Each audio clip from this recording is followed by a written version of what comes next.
말씀 찾으셨으면 데살로니가후서 1장 1절에서 12절 말씀 우리 같이 합독하겠습니다. 바울과 실로아노 디모데는 하나님 우리 아버지와 주 예수 그리스도 안에 있는 데살로니가인의 교회에 편지하노니 하나님 아버지와 주 예수 그리스도로부터 은혜와 평강이 너희에게 있을지어다. 형제들아, 우리가 너희를 위하여 항상 하나님께 감사할지니 이것이 당연함은 너희 믿음이 더욱 자라고 너희가 다 각기 서로 사랑함이 풍성함이니, 그러므로 너희가 견디고 있는 모든 박해와 환난 중에서 너희 인내와 믿음으로 말미암아 하나님의 여러 교회에 우리가 친히 자랑하노라.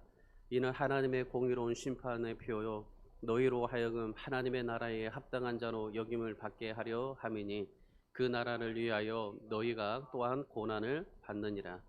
너희로 환난을 받게 하는 자들에게는 환난으로 갚으시고 환난을 받는 너희에게는 우리와 함께 안식으로 갚으시는 것이 하나님의 공이시니, 주 예수께서 자기 능력의 천사들과 함께 하늘로부터 불꽃 가운데로 나타나실 때에 하나님을 모르는 자들과 우리 주 예수의 복음에 복종하지 않는 자들에게 형벌을 내리시리니, 이런 자들은 주의 얼굴과 그의 힘의 영광을 떠나 영원한 멸망의 형벌을 받으리로다.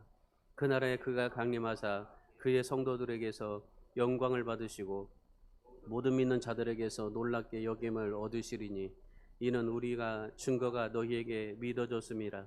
이러므로 우리도 항상 너희를 위하여 기도함은 우리 하나님이 너희를 그 부르심에 합당한 자로 여기시고 모든 선을 기뻐함과 믿음의 역사를 능력으로 이루게 하시고, 우리 하나님과 주 예수 그리스도의 은혜대로 우리 주 예수의 이름이 너희 가운데서 영광을 받으시고 너희도 그 안에서 영광을 받게 하려 함이라. 아멘.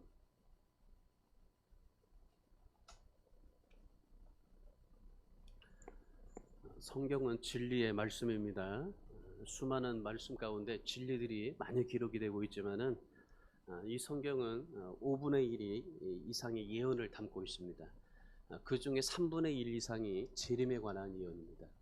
그러니까 이 성경을 전체적으로 보면은 재림에 관한 이야기라고 그렇게 말씀해 줄 수 있어요. 마태복음 24장 30절에서는 예수님께서 친히 재림하실 것이다 그렇게 말씀을 하셨습니다.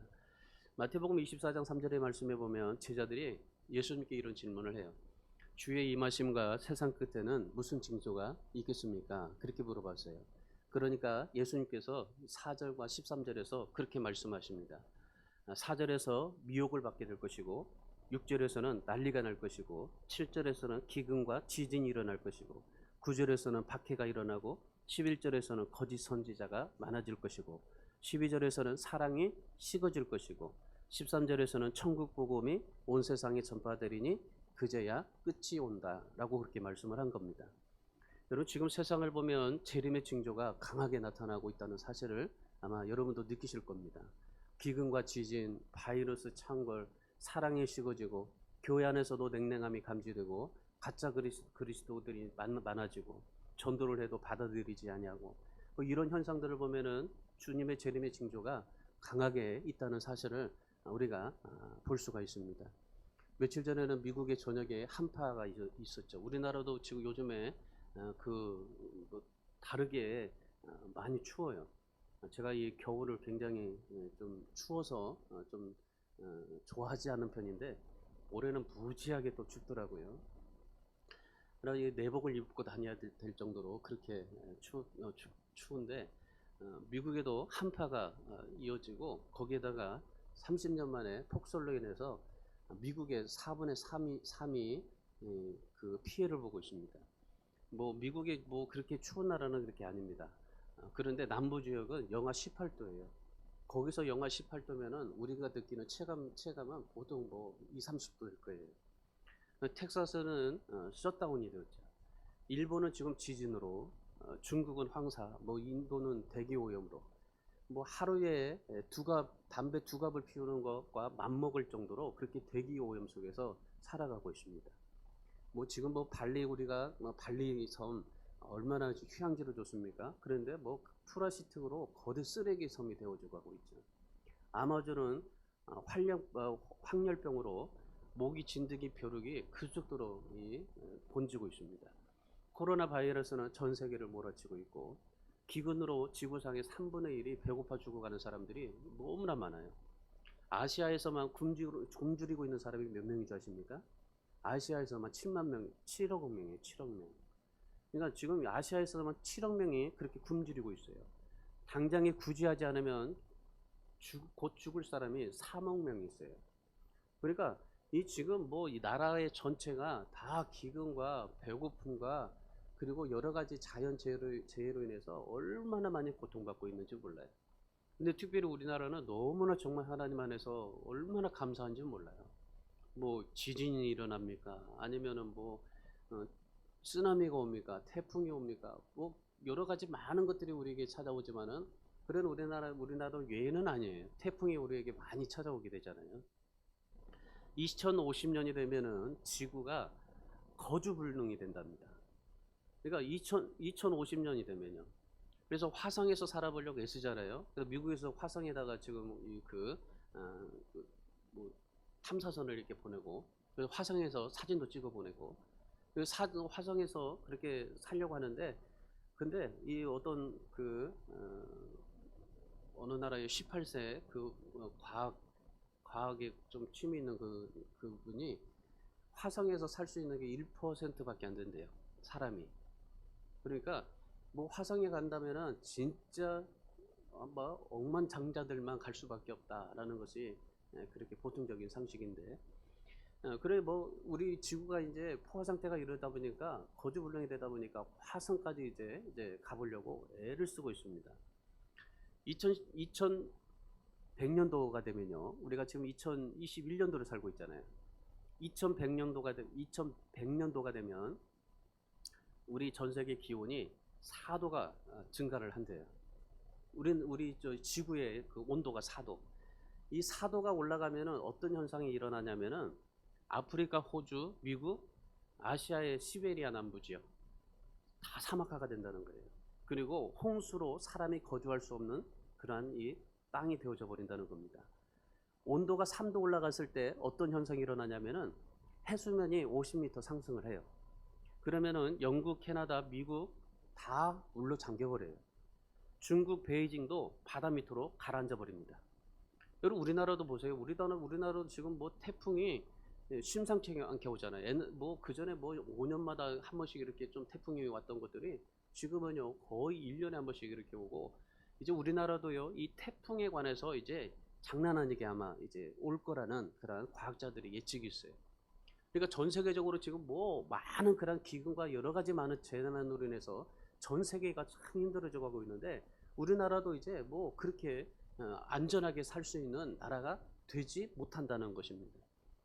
유엔이 기근과 기후로 인해서 2050년도에는 이 시리아 난민 같이 난민들이 2억 명이 될 거라고 그렇게 발표를 했어요. 30년 뒤에 취약한 빈민층이 10억 명이라는 겁니다. 또한 이 지구상에 아직 발견되지 않은 바이러스가 100만 종 이상이 존재하고 있다고 그래요. 그리고 여러분 지금 우리가 겪고 있는 이 코로나 바이러스는요, 그냥 우리가 가지고 있는 뭔가의 시초에 불과해요. 앞으로 이런 바이러스 변종이 되어서 얼마나 많은 그냥 바이러스가 우리에게 찾아올지 모른다는 거죠. 그러니까 이것을 통해서 우리가 좀 준비할 수 있는 그러한 삶의 지혜가 필요한 거죠. 이러한 현상들로 인해서 결국 개개인 간의 분노와 폭력으로 진행되고 국가 간의 전쟁이 이어지고, 그래서 시스템이 붕괴되고 파탄 국가가 늘어나고, 그래서 지구촌은 생지옥이 되어진다라는 것입니다. 뭐 과학자들이 이렇게 좀 얘기하는 거지만은 뭐 2100년이 되면은 해수면이 올라가고, 그래서 온도가 3, 4도 올라가면은 뭐 이 지구상에 정말 살 수 있는 게 얼마나 있을까요? 거의 다 이제 사라질 수밖에 없는 현상이 되어져 버리는 거죠.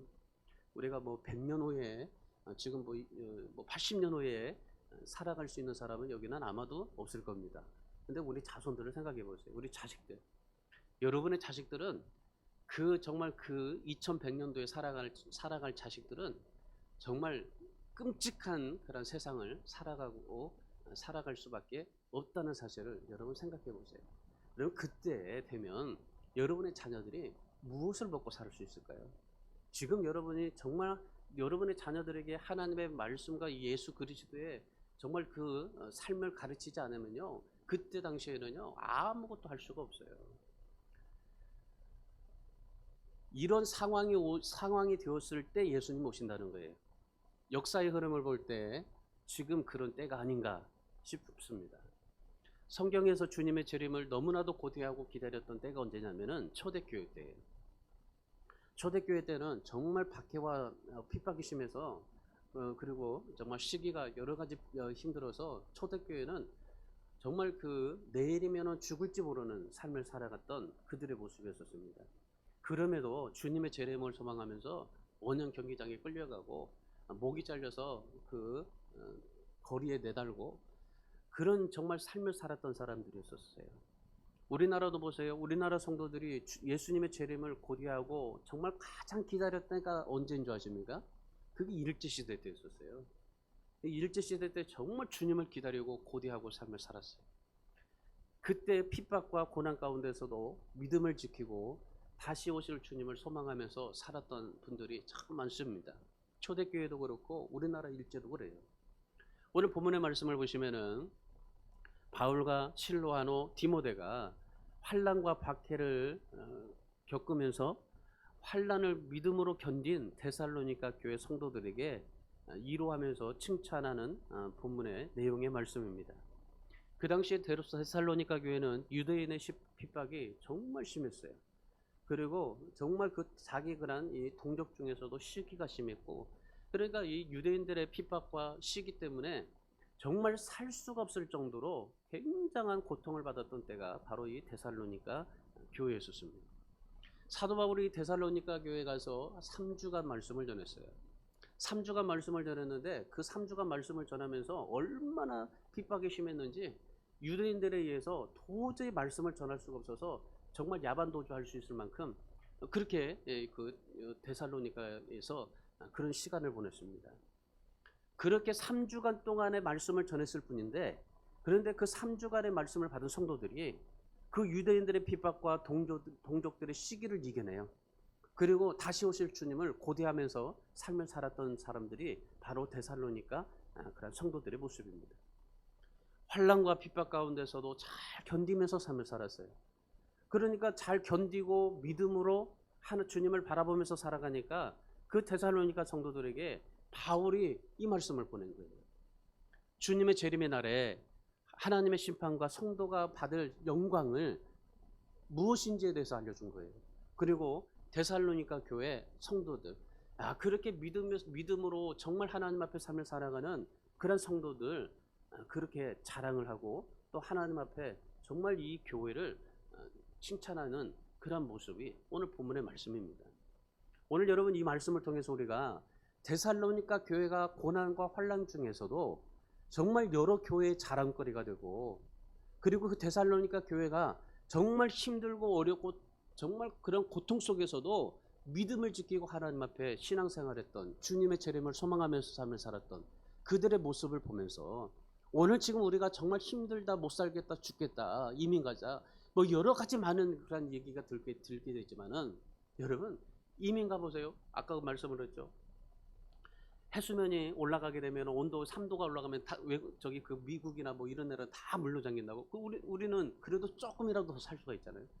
여러분 우리 참 이곳이 좋은 거예요. 이런 우리가 정말 힘들고 어렵고 답답해서 우리가 살 수 없는 이때에 우리가 어떻게 삶을 살아야 되고 어떻게 신앙생활을 해야 되는가.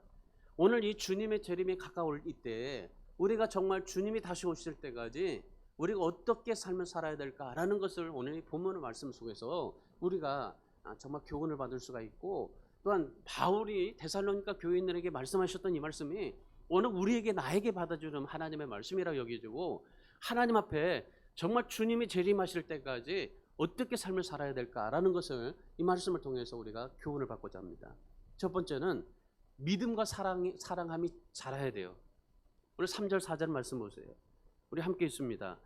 3절 4절 형제들아 우리가 너희를 위하여 항상 하나님께 감사할지니 이것이 당연하면 너희의 믿음이 더욱 자라고 너희가 다 각기 서로 사랑함이 풍성함이니 그러므로 너희가 견디고 있는 모든 박해와 환난 중에서 너희 인내와 믿음으로 말미암아 하나님의 여러 교회에서 우리가 친히 자랑하노라.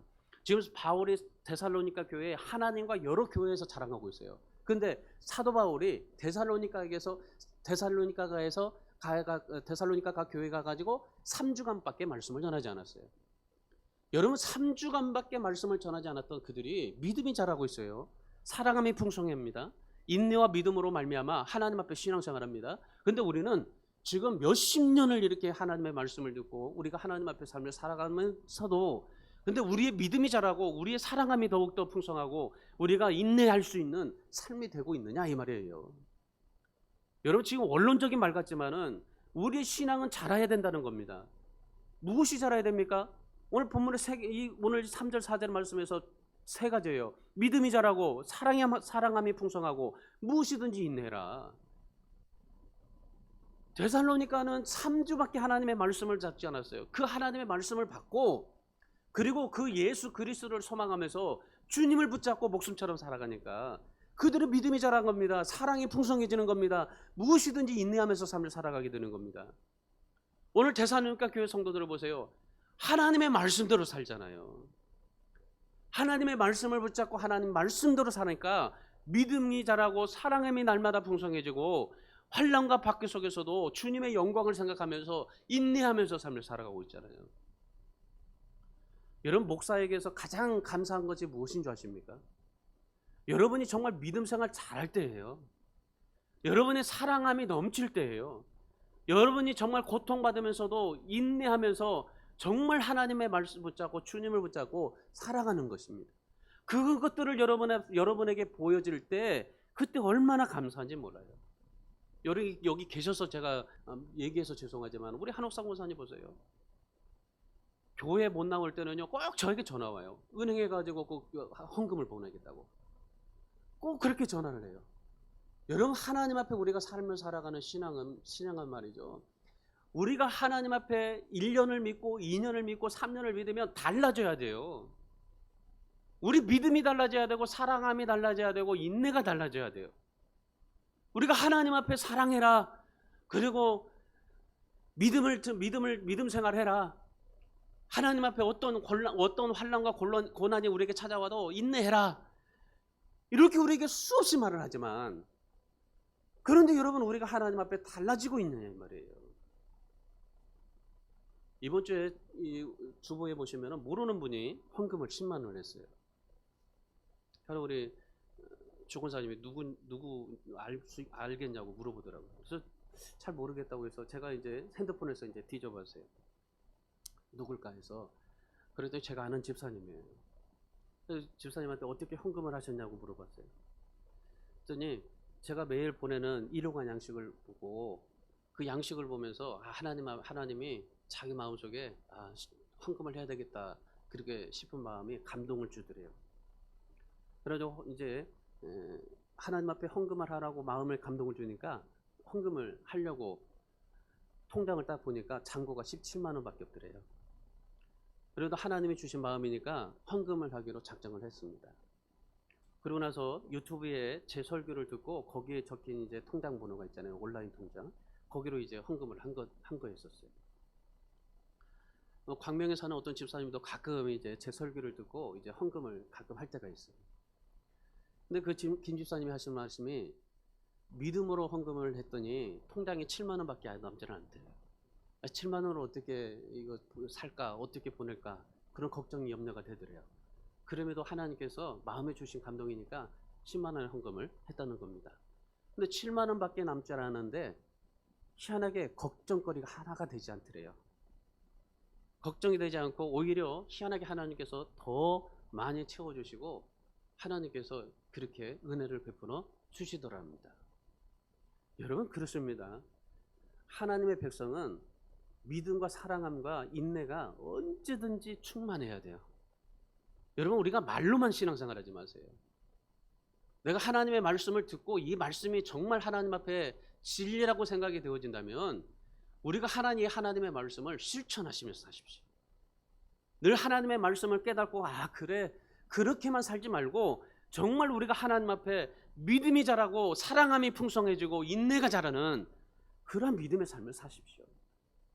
신앙생활을 할 때 가장 좋은 것이 뭔지 아십니까? 우리가 사이클 곡선을, 항상 신앙은 사이클 곡선이에요.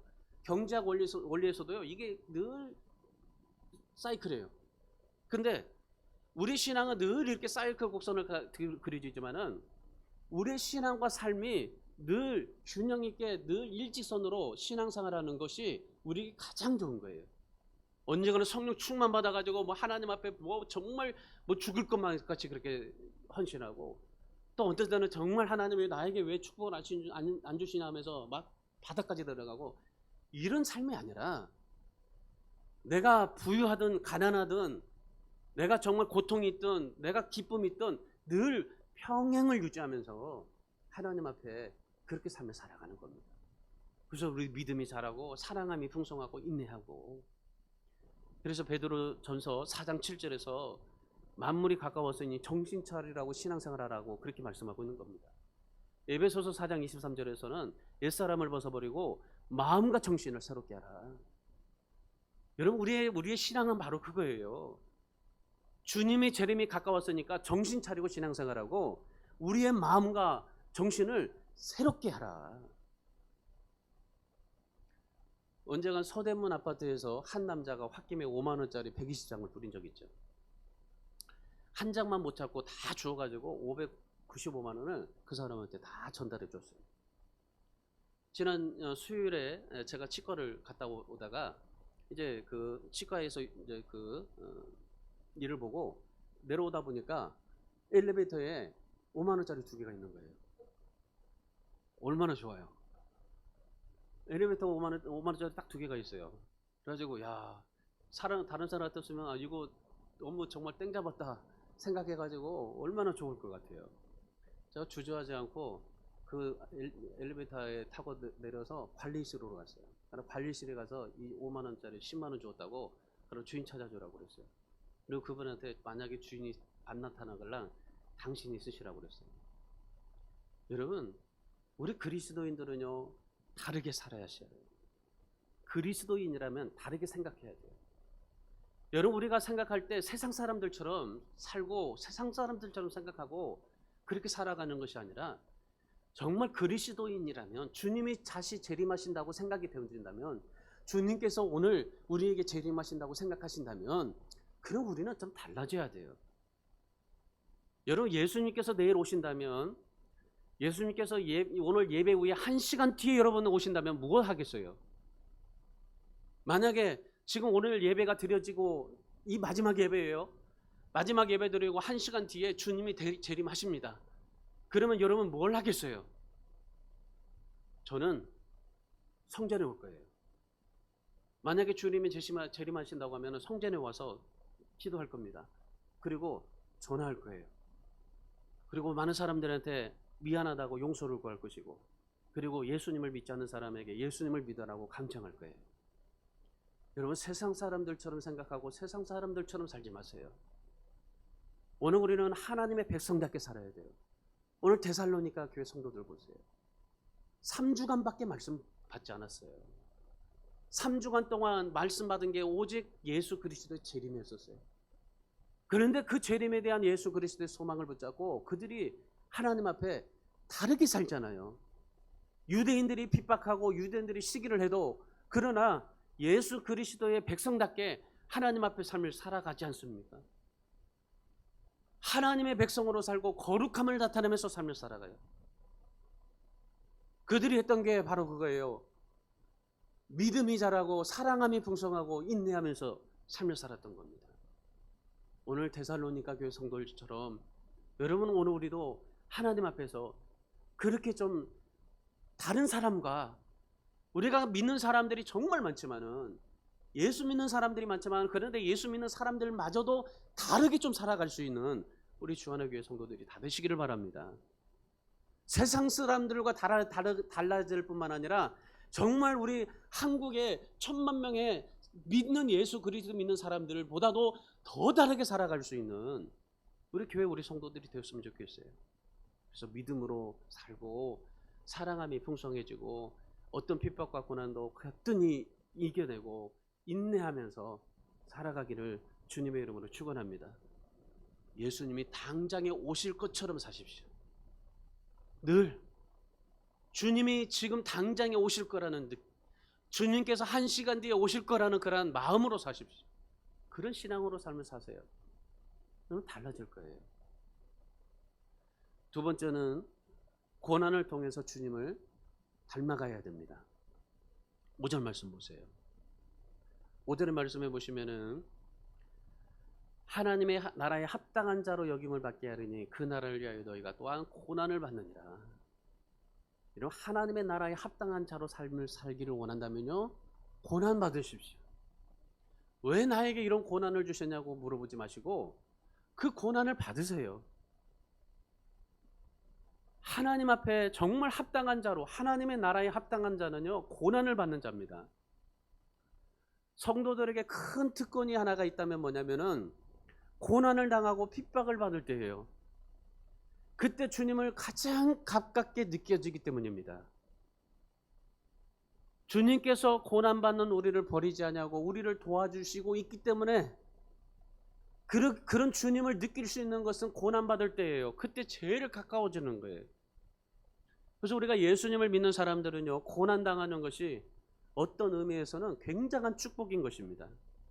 세상 사람들은 내가 왜 핍박받고 미움을 받으면서 살아야 되냐고 그렇게 목소리를 내지만은, 그러나 여러분, 그리스도인은 고난을 당할 때 주님 앞에 더 기도하게 되고 그 고난을 감당하고 그 고난을 통해서 주님을 닮아갈 수 있는 지혜로운 성도가 될 수 있기를 바랍니다. 여러분, 고난은요, 고난을 통해서 주님을 더 가깝게 느끼는 겁니다. 그 고난을 통해서 주님과 하나가 되는 겁니다. 결국 그 고난을 통해서 주님을 닮아가게 되는 것이죠. 여러분, 병원의 의사나 간호사들 보세요. 24시간 교대로 일을 하잖아요. 중환자실에 가보면요, 정말 얼마나 애쓰는지 몰라요. 잠을 자지 않냐고 30분 간격으로 늘 그 환자들을 돌보면서 체크를 하잖아요. 제가 언제가 그 병원에 응급실을 갔었다고 했잖아요. 응급실에 가서 있는데도 늘 그 간호사가 30분만 나와가지고 늘 체크를 해요. 온도 체크하지, 팔에 저기 혈압되지, 뭐하지, 계속 체크를 하더라고요. 제가 그때 느낀 게 뭐냐면은, 야, 정말 이 죽음이라는 게 언제 갑자기 올 수 있는 게 있을지 모르겠구나. 그러면서 무슨 생각이 들었냐면, 그들의 모습을 보면서 참 은혜를 받았어요. 여러분, 우리도 마찬가지예요. 우리의 문제나 고난을 통해서 수시로 체크할 수 있어야 돼요. 우리 신앙은 자꾸 체크해야 돼요. 간호사들이 30분마다 체크하듯이 우리도 늘 체크를 해야 돼요. 그래야 하나님의 나라의 백성답게 살 수가 있는 겁니다. 여러분의 일상에 돌아가서 여러분의 삶 속에서 날마다 체크하셔야 돼요. 아마도 이 세상에서 아예 고난 당하지 않고 천국 가면은 그 천국 가는 사람이 있을 수 있겠어요. 그런데 여러분, 이 세상에서 고난 한 번 당하지 않고 천국 가면은 저는요, 참 그렇게 생각을 해요. 부끄럽지 않나 싶습니다. 성경에서는 합당한 자로, 하나님 나라에 합당한 자로 살 거면 고난을 받으라. 그리고 고난과 환난을 당하면 그거를 극복하고 인내해라. 수많은 성경들은 우리에게 고난을 피해라 말씀하진 않아요. 그 고난을 극복해라. 그 고난을 잘 견디어내라. 그리 말씀하시죠. 그런데 그런 여러 가지 고난 속에서도 정말 고난받지 않고 하나님의 나라 가면 너무나 좋을 것 같죠. 근데 저는 참 부끄럽지 않을까 싶어요. 다른 사람들은 이렇게 고난받고 힘들고 지쳐가지고 쓰러져서 기어서 정말 주님 앞에 와서, 주님 나왔습니다, 주님의 사랑이 맺고, 그래 주님께서 야, 너 정말 잘했다, 그렇게 이루어주면서, 이렇게 세워주면서 주님이 사랑해 주시는 그 모습을 상상하니 얼마나 좋은지 몰라요. 여러분, 근데 사실 보면요, 고난 당하고 보면요, 또다시 고난이 올 때 별것 아니라고 생각을 해요, 사실은. 여러분, 하나님을 더 가까이 하는 것이 우리에게 유익이 되곤 합니다. 사도 바울을 보세요. 예수님 믿기 전에는 얼마나 열심히 교회를 핍박했습니까? 기독교인들을 정말 죽이려고 쫓아다녔어요. 혈안이 돼가지고. 그러다가 다메섹에서 예수님을 만났어요. 예수님을 만나고 나서 그가 복음의 사도가 됩니다. 그리고 나서 일평생 동안 그에게 사도 바울에게 따라다녔던 신앙의 수식표는 뭐냐면요, 고난이었었어요. 고난, 고통. 얼마나 고난과 고통이 심했으면은 정말 죽을 뻔을 여러 번 했다고 고백하면서, 그리고 자기에게 정말 가지고 있는 그러한 이 병이 고쳐달라고 주님 앞에 그렇게 기도했는데, 죽을 만큼 3번이나 기도했는데 은혜가 족하다고 주님께서 말씀하시니 얼마나 답답했겠어요. 그런데 그런 이 고난을 통해서 사도 바울이 성경에서 기록한 건 뭔지 아십니까? 주님을 닮았다는 거예요. 가장 주님을 많이 닮았다. 모세와 같은 사람 보세요. 사람을 때려 죽이고 미디안 광야로 도망쳤잖아요. 거기서 40년간 삽니다. 호렙산에서 가시떨기에 임재하신 하나님 만나고 나서 출애굽의 지도자가 되죠. 그러고 나서 남은 인생 광야에서 고난을 극복하면서 삽니다. 오직 그의 인생은 광야의 삶이었어요. 2차 세계대전 당시에 아우슈비츠 그 형무소에서 정말 살아남은 유대인 의사 빅터 플랭크라는 사람이 있어요.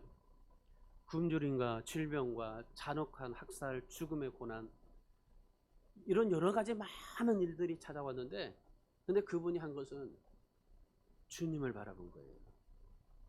매일 유리 조각으로 면도를 해요. 식수를 아껴가면서 세수를 하고, 그리고 그 재림의 주님을 소망하면서 삽니다. 주님 때문에 하루하루를 버티면서 살았어요. 정말 힘들고 죽을 만큼 힘든데, 근데 그 주님을 바라보면서 하루하루를 버티면서 살아요. 전쟁이 끝나고 독일군이 수용소를 버리고 다 떠나버렸어요. 어떻게 살 거예요? 막막하잖아요. 그럼에도 그는 예수를 소망하면서 살았어요. 그리고 나서 살아남을 수 있었다라고 고백합니다. 그는 이렇게 말합니다.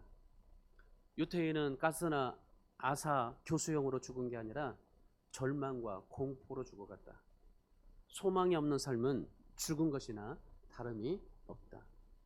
다만 고난 속에서도 주님을 소망하는 사람만이 살아남을 수 있었다. 우리 사랑하는 주 안의 성도 여러분, 신앙생활하면서 고난당하죠? 어떤 고난을 당하든지 어떤 고통과 핍박을 당하든지 중요한 것은 그것입니다. 주님을 소망하시고 그 주님을 바라보면서 고난을 잘 통과하실 수 있기를 바랍니다. 그 고난을 통해서 주님을 닮아갈 수 있는 오늘 저와 여러분이 되실 수 있기를 바랍니다. 그래서 여러분, 지금 온 세상이 이 코로나 때문에 아무래도 여러분 희망 버리지 마세요. 우리의 희망은 예수 그리스도십니다. 오늘 데살로니가 교회 성도들이 주님을 희망하고 주님을 바라보면서 그 어떤 것이든지 참고 인내하면서 하나님 앞에 삶을 살았듯이, 주님을 소망하면서 삶을 살아가는 사람에게는 고난이 여러분의 신앙을 흔들지 못합니다. 더 강한 삶으로, 더 하나님 앞에 정말 믿음으로 세워지고 천국의 소망이 되고, 그 주님 때문에 여러분이 정말 어떤 고난이든지 극복하고 이겨내고 감사하는 은혜로운 삶을 살아가는 자로 만들어 주시게 될 줄 믿습니다. 마지막 3번째는 재림을 준비하면서 살아야 돼요. 오늘 6절 7절 말씀 보세요. 6절 7절 말씀. 자, 6절 7절 같이 한번 더 읽겠습니다. 너희로 환난을 받게 하는 자들에게는 환난으로 갚으시고 환난을 받는 너희에게는 우리와 함께 안식으로 갚으시는 것이 하나님의 공이시니, 주 예수께서 자기 능력의 천사들과 함께 하늘로부터 불꽃 가운데 나타나실 때에.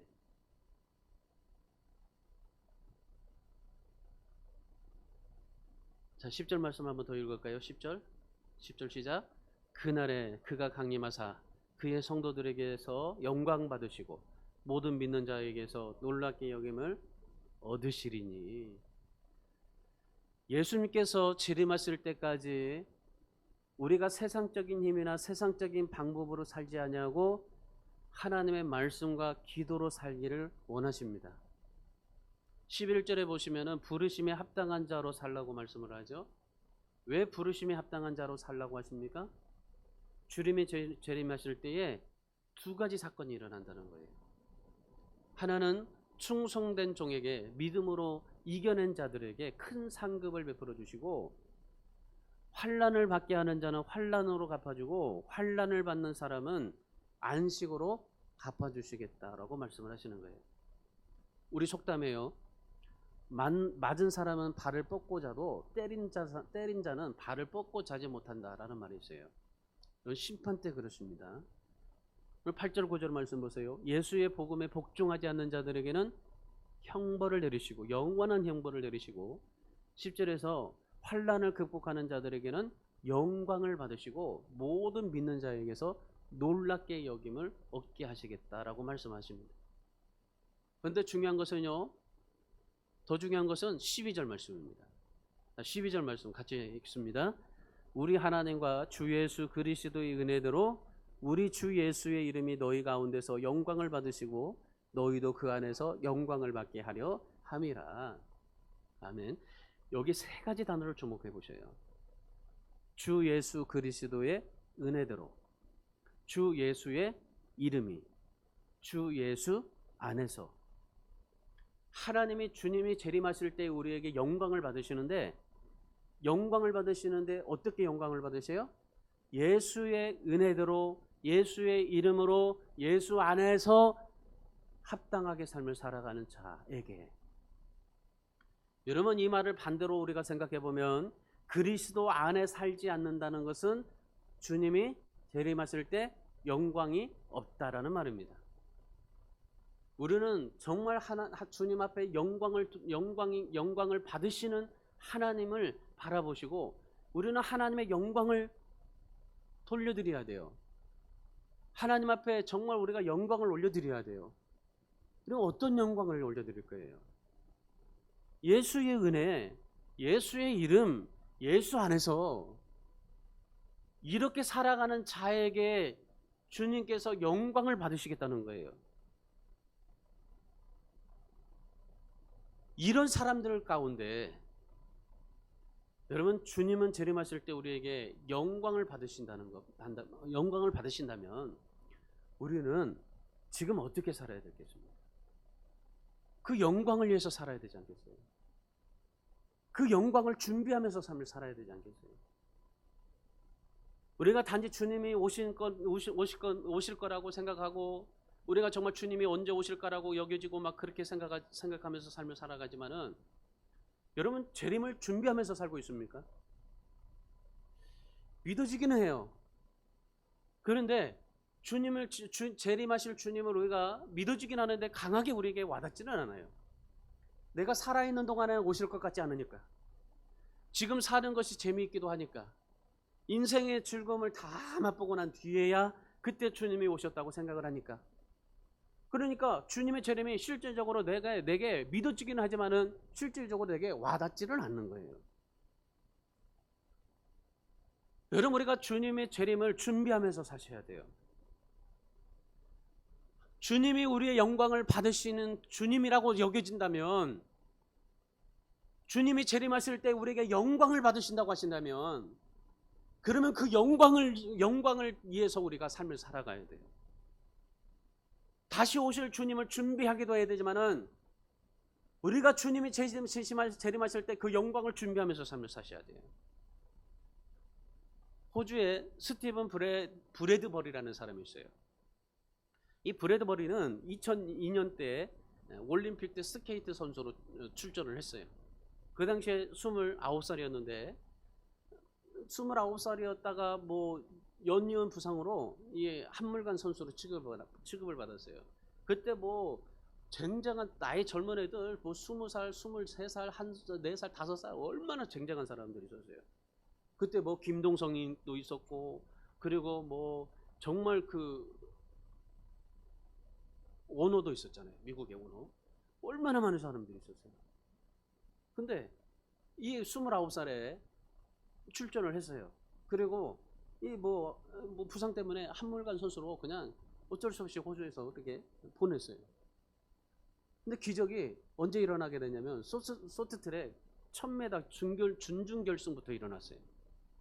그는 이 대회에서 1500m 금메달을 땄던 오노, 그리고 500m 금메달을 땄던 이 그 캐나다의 간용, 이 사람과 한 조였었어요.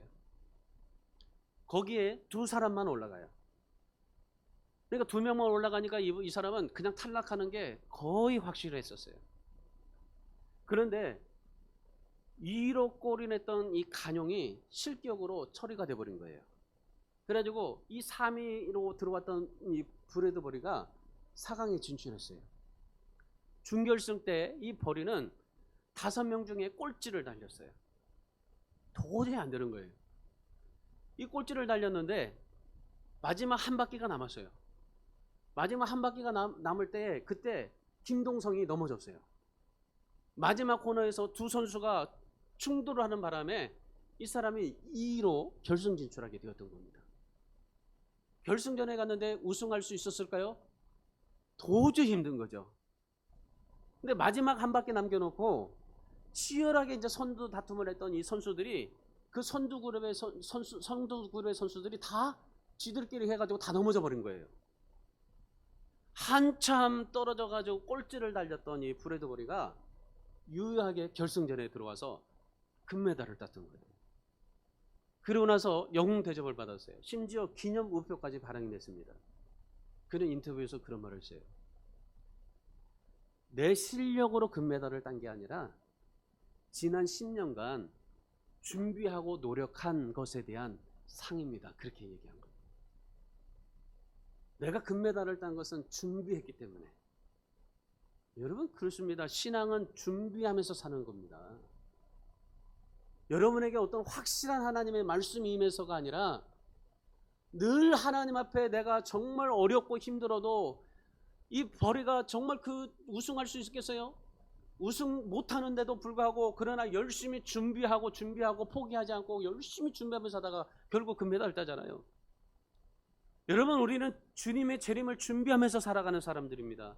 언제 주님이 오실지 모르겠지만은 여러분 준비하고 살아야 돼요. 여러분은 지금 뭘 준비하고 있어요? 노후 준비하고 있죠. 돈 준비하고 건강 준비하고 사후 준비하고. 여러분 아마 여러분 그렇게 살고 있을 거예요. 그런데 무엇보다도 주님의 재림을 준비하고 삶을 살아가는 좀 그런 지혜로운 성도 될 수 있기를 바랍니다. 날마다 준비하면서 사세요. 오늘 데살로니가 교회 성도들은 날마다 주님의 재림을 준비하면서 살았어요.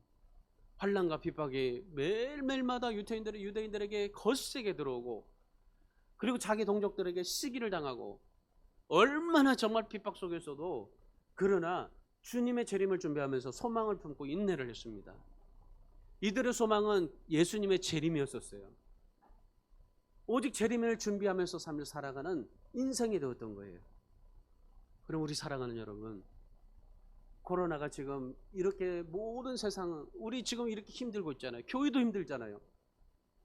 코로나 때문에 뭐 교회들마다 다 재정적으로 적자이고 그리고 정말 성도들이 신앙이 떨어지고 이렇게 1년 2년 가다 보면은 성도들이 자연스럽게 집에서 예배드리게 될 것이고 교회에 나오지 않게 될 거고 지금 뭐 자그마한 교회들 조그마한 개척교회들 다 문 닫고 한국교회가 30%가 준다는 거예요. 이 코로나를 통해서. 지금 정부가 지금 대책하고 있는 것도 그거잖아요. 그래서 지금 교회법을 지금 발의하고 있는 발의됐고 지금 이제 그 상정되기 전에 있잖아요. 주민들이 고소해가지고 고발하면은 교회 폐쇄할 수 있다는 거. 교회 폐쇄법. 차별법 보세요. 지금 차별법으로 인해서 이제는 여러분 어떻게 돼요? 강대상에서 아예 이제 동성애 남자 여자 뭐 이런 말들을 하지를 못해요 이제. 뭐 이렇게 우리는 유튜브로 나가서 이제 할 수도 없겠지만은 여러분 한번 생각해 보세요. 여러분의 자녀가 여러분의 그 아들이 남자아이를 데려가 가지고 아버지 결혼하게 해주세요라고 한다면 어떻게 될 거예요? 속 터질 거 아니에요. 여러분의 딸을 다른 여자를 데리고 와서 결혼하게 달라고 하면은 속 터질 거 아니에요. 말도 못할 거 아니에요. 왜요? 안 된다라고 말하면은 감옥에 가야 되거든요. 오늘 우리 교회가 정말 교회에서 제가 설교를 하지만은 설교를 만약에 차별법이 통과되면은 설교를 하면서 그 말을 하지도 못해요. 그러면 차별법이 통과되면은 가장 타격받을 수 있는 게 뭡니까? 기독교 방송이에요. 기독교 방송. 기독교 방송에서 한마디 하지 못하던 거거든요. 예. 걸리잖아요. 그러면 그게 만약에 되면은 폐쇄시켜 버리잖아요. 저에게 남자끼리 둘이 와가지고 결혼해 달라고 했어요. 제가 거절을 하죠. 저는 거절하고 그냥 감옥에 갈 것 같아요. 상상 한번 해보세요. 그리고 지금 교육법이 지금 통과되고 있어요. 교육법이 발의돼가지고 지금 교육법 어떤 교육법이냐면은 이제 초등학교 12살짜리도 임신할 수가 있게 되는 거예요. 성의 평등. 지금 그 교육청에 가보면 1인 시위들 하고 있어요. 이분들이 정말 대단한 겁니다. 이제는 초등학생도요, 사랑할 수 있고, 그리고 애 낳을 수가 있어요. 이제 말 못해요, 이제. 이런 세상을 우리가 살고 있어요. 인간은 평균 10년 이상을 눕는다고 합니다. 여러분이 몇 년을 사실지 모르겠지만 평균적으로 우리가 80살을 본다면 10년은 누워서 살아요. 나머지 여러분 어떻게 인생을 사실 거예요? 여러분의 죽음이 왔을 때 무엇을 소망하고 살 겁니까? 여러분 지금 무엇을 소망하고 있어요? 잘 먹고 잘 사는 겁니까? 우리가 진짜 소망해야 되는 것은 주님입니다. 재림하시는 주님입니다. 이거 외에 우리가 더 소망할 게 뭐가 있어요? 더 먹고 잘 살아야 돼요? 더 많은 것을 풍성하게 누려야 됩니까? 정말 정신 차려야 됩니다. 우리가 주님을 재림하면서 사셔야 됩니다. 재림의 소망을 가지고 사셔야 됩니다. 오늘 우리가 이 데살로니가 교회 성도를 보면서 우리의 소망이신 주님을 바라보시고 어떤 시련과 고난도 인내하시고 하나님의 백성답게 합당한 자로 삶을 살아가면서 재림을 준비하면서 살아가는 지혜로운 우리 성도님들 다 되시기를 주님의 이름으로 축원합니다. 기도하겠습니다.